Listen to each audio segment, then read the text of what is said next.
நாங்க எங்களோட இடத்த மாத்திக்கிட்டு இருக்கோம். நான் முடிவு எடுத்துட்டேன். நான் மிட்சுகாவை கண்டிப்பா நேர்ல சந்திச்சே தீருவேன். நீ இந்த உலகத்துல எந்த மூலையில இருந்தாலும் சரி, நான் உன்னை கண்டிப்பா தேடி கண்டுபிடிப்பேன் மிட்சுகா.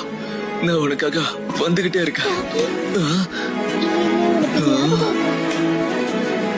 நான் எப்பவுமே எதையோ உன்னை தேடிக்கிட்டே இருக்கேன். ஆனா அது என்னன்னு தெரியல. என்னவா இருக்கும்?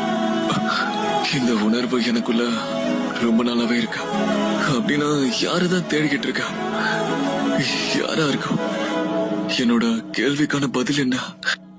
யார் பழியோ யார் பிழையோ யார் கண்மொழியும் நான் கேட்ட கேள்விக்கு நீ மட்டும் தான் விடையோ என்ன